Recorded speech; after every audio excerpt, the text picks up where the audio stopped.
ये जो हमें दुख मिलते हैं ना, ये पाप के कारण मिलते हैं। लोग मारे घूम रहे हैं, दुख मिटाने के लिए सोचते हैं कोई जादू कर दे, कोई टोना कर दे, कोई जंतुर बांध दे, कोई आशीर्वाद दे दे। अरे काहे को पागल हो? यदि तुम अच्छे आचरण करते हो, भगवान नाम जप करते हो, सद धर्म से चलते हो, तो तुम्हें किसी से आशीर्वाद मांगने की जरूरत नहीं। बात मान लीजिए, प्रार्थना मान लीजिए। दिखावे में लाखों लोग अपने जीवन को नष्ट करने के लिए तैयार हैं। ये माया का ही तो दिखावा है जिसमें जन्म के जन्म हमारे नष्ट होते जा रहे हैं। सत्य मार्ग को क्यों नहीं पकड़ते हो? किसी के आशीर्वाद की जरूरत नहीं आपको आनंद प्राप्ति के लिए। आप आनंद के बच्चा हो, आनंद स्वरूप हो। जिनसे आशीर्वाद मांगते हो उनके अंदर जो आत्म तत्व बैठा है वो तुम्हारे अंदर बैठा है। वही संपूर्ण आनंद लिए तुम्हारे अंदर बैठा है। तुम्हें किसी से गिगियाने की जरूरत नहीं। बस तुम अपने स्वरूप को नहीं पहचान पा रहे हो, अपनी शक्ति को जागृत नहीं कर पा रहे हो, इसलिए तुम दौड़े घूम रहे हो। भागने की जरूरत नहीं है। सत्संग सुनो, उसे अपने आचरण में उतारो। ये बात आप कागज में लिख लो, चाहे दिमाग में लिख लो। जब तक आपके आचरण शुद्ध नहीं होंगे, जब तक आप भजन नहीं करोगे, जब तक आप दूसरों को सुख नहीं दोगे, मन वचन कर्म से किसी को भी दुख नहीं पहुंचाना, तब तक आप भागे। और यहां से लेकर ब्रह्मलोक तक अगर आपको सुख मिल जाए तो बता देना। आ ब्रह्म भुवनान लोकान पुनरावर्तिनो, अर्जुन यहां सुख मिलने वाला है।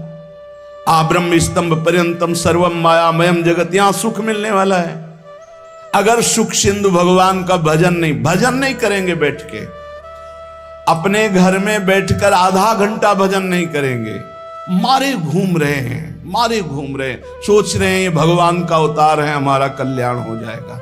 ए भाई, जब भगवान वास्तविक अवतार लिए और जो भजन नहीं किए उनका भी कल्याण नहीं हुआ। भगवान के अवतार के समय हम भी रहे होंगे कहीं ना कहीं, किसी जीव जंतु के कल्याण हुआ क्या? अब भजन करोगे तो कल्याण हो जाएगा। हमारी बात मान लो।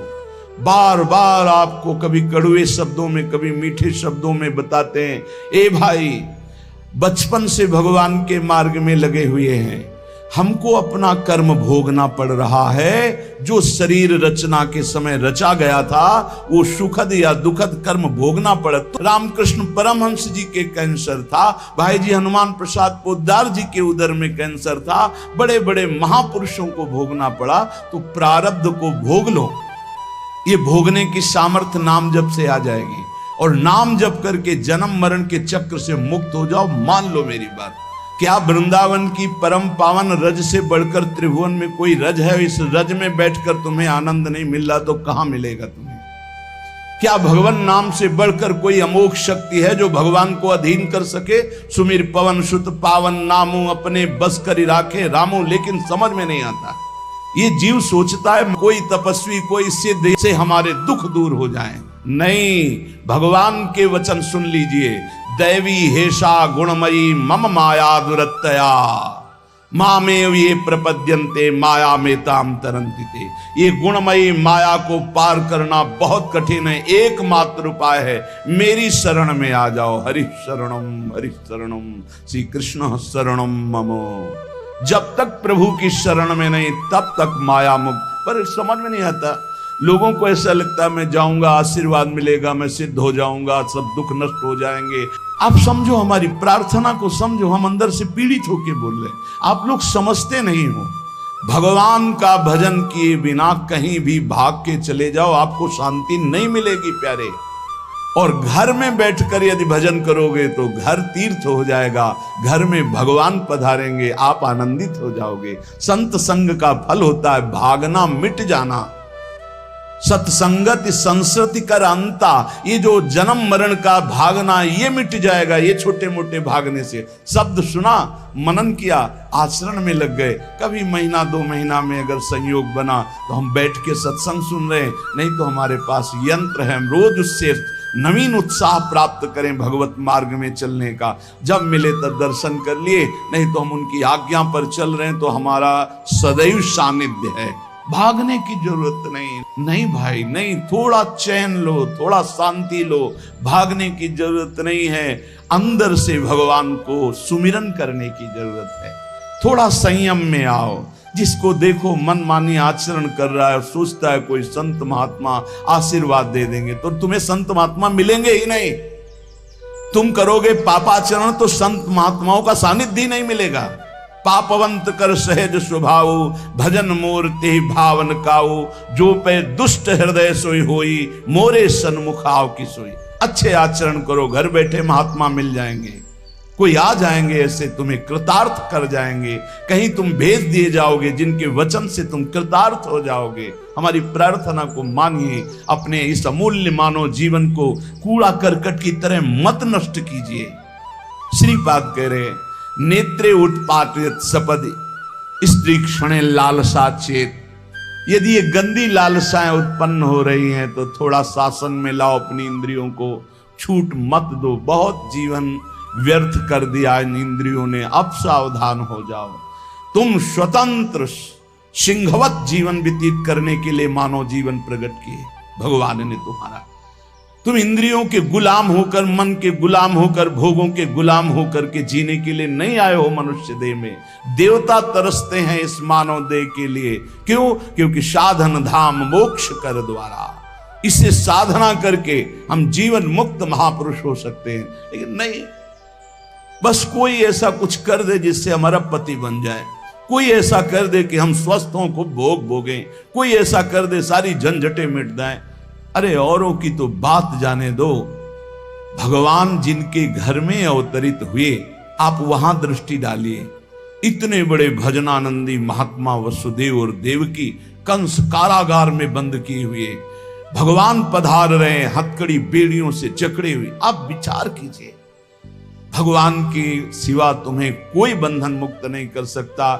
और सब तरंगे हैं, भगवान भगवान है। हमारी बात को समझ लो, भगवान भगवान है। भगवान के भाव में डूब करके सब भगवत स्वरूप हैं। तरंग में वायु विकार है, वायु विकार हटा तो समुद्र ही है। पर इतना भेद है कि समुद्र करोड़ों अनंत तरंगे प्रकट कर सकता है, लेकिन एक तरंग समुद्र नहीं प्रकट कर सकती। ऐसे ही जितने महापुरुष हैं, जितने सिद्ध महापुरुष हुए हैं, भक्त हो चाहे ज्ञानी हो चाहे योगी हो, वो माया विकार को नष्ट करके ब्रह्म रूप में लीन हो गए, तो ब्रह्म स्वरूप वो भी हो गए। ब्रह्मविद ब्रह्म ही भवति। लेकिन ब्रह्म तो ब्रह्म है, जिसने एक संकल्प मात्र से अनंत सृष्टि का सृजन कर दिया, उसकी समानता करने वाला त्रिभुवन में कोई नहीं है। तो उन्हीं भगवान की, चाहे निराकार मानो, साकार मानो, सगुण मानो, निर्गुण मानो, उन्हीं भगवान की शरण में जाने के लिए सब संत महात्मा, और जो भगवान की शरण से अलग करके अपने को भगवान माने, तो हमें लगता है फिर बचना चाहिए ऐसे भगवानों से, जो अपने वचन से, अपने आचरण से, अपनी हृदय की भावनाओं से जीवों के माया जनित आकर्षण को नष्ट करके श्री भगवान से प्रीति करावे। उसे संत कहते हैं, उसे ब्रह्मर्षि कहते हैं, उसे महात्मा कहते हैं, उसे भक्त कहते हैं। शास्त्र उठा के देख लो, ब्रह्म स्वरूप हो गए हैं। दूसरों ने अनुभव किया कि साक्षात ब्रह्म है, लेकिन वो जब बोले तो अपने को ब्रह्म नहीं बोले। गोस्वामी तुलसीदास जी साक्षात भगवान के स्वरूप हो चुके। वो क्या कह रहे हैं? जो मैं अपने अवगुण कहूं, बाढ़े कथा पार नहीं लहूं, ताते मैं कछु अलप बखाने, थोड़े महू समुझे सयाने। कह रहे मैं अपने अवगुणों की यदि कथा कहूं तो ग्रंथ भर जाएगा। थोड़े बता दिए हैं कि मैं अवगुणी हूं, इसमें जो विवेकी जन हैं वो समझ पाएंगे मेरी बात को। क्या समझ पाएंगे? कि भगवान की शरण में जाने से जीव भगवत स्वरूप हो जाता है। गोस्वामी जी भगवत स्वरूप है। सामने भगवान बैठे हुए सबरी माता का स्तवन कर रहे हैं नवधा भक्ति के द्वारा, और सबरी जी ऐसा कह रहे, अधम ते अधम अधम अति नारी, तिन मां मैं मति मंद अघारी। ये है महापुरुष। भगवान के चरणारविंद की नाम की लीला कथा की वृत्ति हृदय में जिनके संग से जागृत हो, वही सत्संग है। हम लोग बड़े बावरे हैं, अरे तरंग कभी समुद्र प्रकट कर सकती है? सब तरंगे हैं, वायु विकार हटा समुद्र हो गई, मुझे कोई इस पे संशय नहीं। बूंद अलग है तो बूंद है, और समुद्र में गिर गई तो समुद्र है, लेकिन बूंद समुद्र नहीं प्रकट कर सकती। ऐसी करोड़ों अनंत बूंदे समुद्र से लहरों से ऐसे उठती रहती है, उनका नाम भगवान है, जिनसे अनंत महात्मा, अनंत ब्रह्म ऋषि, अनंत ब्रह्मांड सृजन, उन भगवान की शरण में जाने से इस माया से मुक्ति होती है। साहब समझ नहीं पा रहे। अरे जिनका नाम जप कर, जिनका चिंतन करके, जिनके आश्रय से जीव ब्रह्ममय हो जाता है, भगवत स्वरूप हो जाता है, वही तुम्हें करना है। यही सत्संग से प्राप्त होता है। अगर ये ना प्राप्त हो तो सत्संग नहीं है, वो कहीं ना कहीं घुमा करके हमको भटकाया जा रहा है। भगवान भगवान है, वही सबके हृदय में है। जो हृदयस्थ भगवान में तन्मय हो गया, उसमें और भगवान में अंतर नहीं, बिल्कुल मुझे संशय नहीं। पर भगवान भगवान है, इतना समझना पड़ेगा। उनके स्थान में कोई नहीं है, उनके समान कोई नहीं है, फिर उनसे बड़ा कौन हो सकता है? ये भोले भाले जीव समझते नहीं, भागे घूम रहे। उन्हीं भगवान का नाम जप करो, चीख चीख के कहते हर प्रश्न का उत्तर नाम है। अगर नाम जप करके देखो तो प्रश्न ही नहीं रह जाएगा, सब समाधान हो जाएंगे। और भागे घूमे तो कभी प्रश्न की कभी शांति नहीं होगी, संशय पर संशय उठता चला जाएगा। श्रीपाद कह रहे हैं, यदि हमारी इंद्रियां कुमार्गगामी हो रही तो हमें शासन में लेना चाहिए। शासन में नहीं लोगे तो शासन तुम्हें शासन में ले लेगा। दो शासन है, एक है राष्ट्रीय शासन, एक है भागवतिक शासन।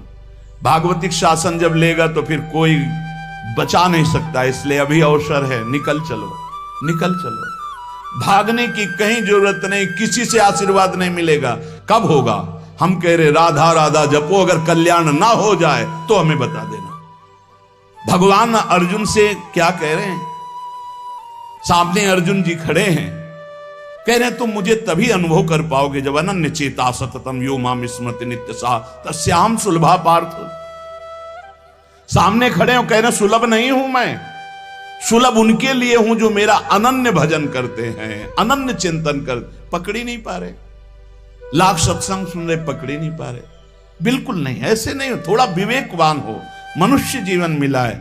ऐसा नहीं कि कोई तुम्हें प्रलोभन दे दे तो हम तुम्हारे रोग नष्ट कर देंगे, हम तुम्हें सिद्ध कर देंगे, हम तुम्हें धनी बना देंगे। हम कहते हैं कि हो सकता है 1000 जाते उनमें से 100 लोग ठीक हो गए हों।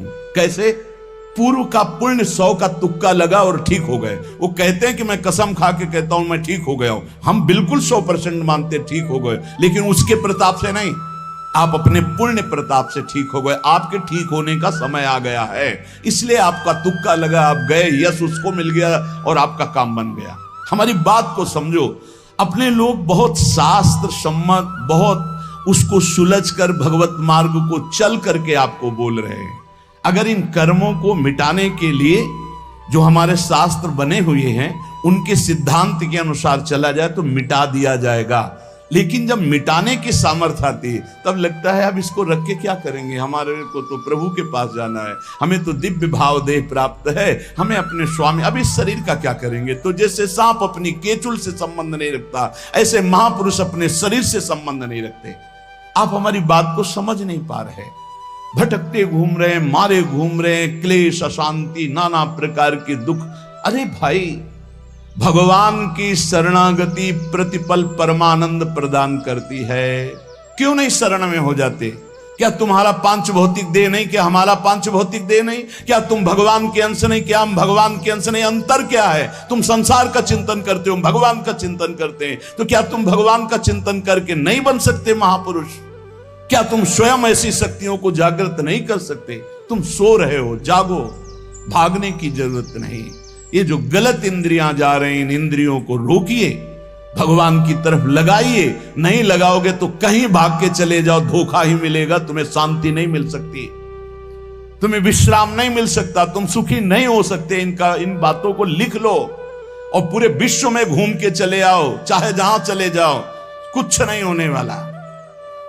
मारे मारे केवल घूमते रहो, समय बर्बाद करते रहो। वही समय एकांत में बैठकर राम कृष्ण हरि बोलो, राधा बोलो, अभी आनंद आ जाएगा। हम ये नहीं कहते कि तुम करोड़पति बन जाओगे, तुम्हारे सारे काम बन जाएंगे, लेकिन हम ये कहते हैं कि तुम्हारा हृदय शांत हो जाएगा, तुम्हारा भागम भाग मिट जाएगा, तुम एक गंभीर हो जाओगे, धैर्यवान हो जाओगे, तुम लड़ना सीख जाओगे दुखों से, तुम सुखों से भूल करके पापाचरण कर बैठ रहे हो, दुखों में इतना तुम हो जाते हो कि अपने जीवन को भी नष्ट करने की सोच। ये सब भगवत विमुख जीव का लक्षण है। भगवत सन्मुख होने पर सुखों में दूसरों को बांटा जाता है और दुख में सहकर भगवान के नाम का स्मरण करते हुए उस दुख के समय को काटा जाता है। समझते नहीं। यदि तुम्हें वृंदावन में रह के पराई स्त्री के भोगने की इच्छा जागृत हो गई है, पराई स्त्री की तरफ काम दृष्टि से देखने की, आप पराये पुरुष शरीर की तरफ, तो कह रहे हैं कि अच्छा है, इससे अपने नेत्रों में पट्टी चढ़ा लो, मत देखो, ये नष्ट कर देंगे नेत्र तुम्हें। तो बाहर से कपड़े की पट्टी चढ़ाने की जरूरत नहीं है, नासाग्र दृष्टि रखो, इनको शासन में रखो। श्रीपाद करें नेत्रे उत्पाटयति सपदि, जहां साधक असावधान होता है वहां पश्चाताप उसको होता है, जलन होती है और उसके परमार्थ में विघ्न आ जाता है। इसलिए ब्रह्मा जी ने ऐसी रचना की है कि स्त्री को पुरुष शरीर में आकर्षण, पुरुष को स्त्री शरीर में आकर्षण या भोग बुद्धि से देखना, अपने को इसी को सुधारना है। अगर इसी को सुधार लिया तो परमार्थ पुष्ट हो जाएगा। यदि आपको ज्ञान नहीं रहा हो, आपसे ऐसे पाप बन गए हैं, गुरु पत्नी गामी सबसे महापापों में पहले आता है, फिर आता है जो ब्रह्म ऋषिजन हैं उनकी भार्या, फिर आता है मद्यपान मदिरापान करना, फिर स्वर्ण की चोरी करना, और जो ऐसे पुरुषों का संगी है वो महापापी, गौ हत्या करना महापाप। ऐसे जो महापापी जन हैं, पाप हो चुके हैं उनसे, अब वो विचार करें कि मेरा कल्याण कैसे हो सकता है, मैं तो महापापी हूं। तो श्रीपाद करें हर जीव को अंतिम सांस तक भगवत प्राप्ति का मार्ग खुला है। बहुत बड़ी बात है, बहुत बड़ी बात है। आज तक भोगना पड़ रहा है गुरु पत्नी गामी का कलंक चंद्रमा जी को, आज तक। ये बड़े बड़े महत पाप हैं जो लोग नहीं समझते हैं। ये बात समझ लें, पर स्त्री गमन, मदिरापान, द्वैत कीड़ा, स्वर्ण चोरी, गुरु पत्नी गामी, ब्रह्म ऋषियों की तरफ जो उनकी भार्या है उनकी तरफ ये काम भाव से देखना, गौ हत्या, ये महत पाप हैं। ये पाप नष्ट कर देते। भ्रूण हत्या, ये सब महत पाप है। अगर ये पाप बन गए हैं जाने अनजाने में जीवन में, और अब हमने सत्संग सुना तो अब हमें प्रायश्चित हो रहा है कि मेरा कल्याण कैसे हो सकता है, तो श्रीपाद कह रहे एक बार हृदय से जलन पैदा करो कि मेरे से बहुत गलती हो गई और श्रीधाम वृंदावन आ जाओ। वृंदावन की परिक्रमा करो, रज में लोटो, रसिकों का संग करो। ये नियम ले लो कि अब जीवन में कभी पाप नहीं करेंगे, और नाम जपना शुरू कर दो। तो कह रहे हैं निश्चय सुनिर्वाही महाधार्मिकाहा, निश्चित वो धार्मिक हो जाएगा, उसके सारे पाप नष्ट हो जाएंगे और भगवत प्राप्ति कर लेगा इसी जन्म में। भगवत प्राप्ति आखिरी सांस तक हो सकती है। आखिरी सांस में बोला राधा राम कृष्ण हरि, बिल्कुल भगवत प्राप्ति हो जाएगी। विश्वास कर लो इस बात पे। इसलिए कोई भी कभी निराश न हो कि मुझे भगवत प्राप्ति नहीं हो सकती, मेरा कल्याण नहीं हो सकता। इस श्लोक में श्रीपाद ने बताया यदि ऐसे महापाप किए हुए हो तो श्रीधाम वृंदावन आ जाओ। धाम है भगवान का, निज धाम है। जो बड़े बड़े तीर्थों के अवगाहन से पाप नष्ट नहीं होते, जो कि महापाप कहलाते हैं, वो धाम में रज में लौटने से, परिक्रमा करने से, नाम कीर्तन करने से, सत्संग सुनकर सतमार्ग में चलने से। कह रहे हैं निश्चय सुनिर्वाही महाधार्मिका, निश्चय उसके सारे पाप नष्ट हो जाएंगे और धार्मिक ही नहीं महाधार्मिक हो जाएगा।